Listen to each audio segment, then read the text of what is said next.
long-awaited return. Hello and welcome back to the Choliside TV Daily Focus. I'm your host, Mark Bryant, and we are tracking a deeply moving historic milestone unfolding in northern Uganda right now. Imagine living for over 2 decades in the shadow of one of Africa's most brutal insurgencies, the Lord's Resistance Army led by Joseph Kony, or LRA.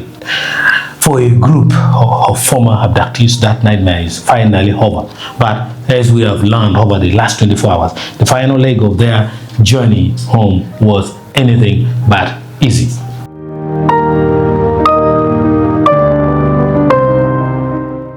The returnees, a group consisting of men, women, and children, were originally scheduled to land at Gulu Airfield on Sunday afternoon aboard a chartered plane from a town in northwestern South Sudan. They had successfully defected from the LRA ranks in the volatile conflict-ridden Darfur region of western Sudan.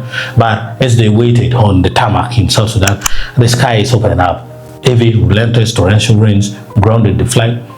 Major General Richard Tor, the UPDF Chief of Defense Intelligence and Security, explained that because the airfield in lacks runaway lights, the plane simply couldn't safely take off in that condition. But General Tor chose to see the silver lining, noting there was no need to rush after all they had endured. A little more time to rest in the safe zone was a hidden blessing, because listeners just listened to what it took for them to even reach the airfield. Before security teams picked them up at the border, this group spent days high-stakes security onto a 3-week motorcycle, followed by 2 more grueling days trekking entirely on their foot.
Now to go on the jam, no come down, no guvu come.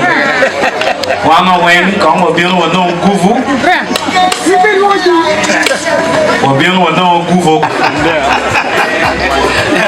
Go mark to go find out. Go mark to find out.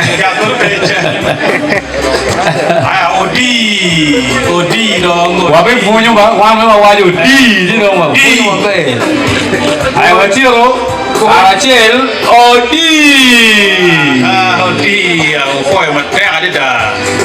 We have 2 groups here. These ones, there are 46. There are 6 foreigners.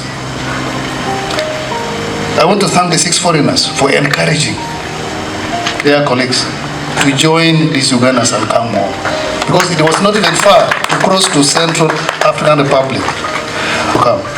So you are going to be taken back to your countries, and the government of Uganda will coordinate with your countries, and you will be taken back home. So rest assured, there is no problem. Fortunately, the weather cleared at around 10:40 a.m. today. The chartered plane finally touched down at Gulu Airfield. At least 45 former abductees and their children stepped out under the Ugandan sun, rooted by Major General Tor alongside a delegation of political, cultural, and religious leaders. you can actually see the bittersweet relief captured vividly in the photos shared by local leaders online as referenced in the file in his post, showing the returnees stepping off the plane. Reaction from the ground has been overwhelmingly great. Labaja Julius Achira posted on X expressing that today is a happy day for Uganda and for the Acholi community as they receive these individuals back into freedom, offering many thanks for the peace continental maintained through amnesty. General Tor issued a powerful plea to families, reminding everyone that many of these children were born in captivity. Welcome them with open arms. He urged, emphasizing that it was never their choice. He also issued a stern warning against discrimination, particularly regarding clan land disputes. Echoing this, Charles Onama, the clan chief of Pajimo clan, called on the community to wholeheartedly embrace them, while urging previously reintegrated returnees to stand as pillars of support. They are now receiving medical attention before heading to the LRA Rehabilitation Center in Gulu City to heal.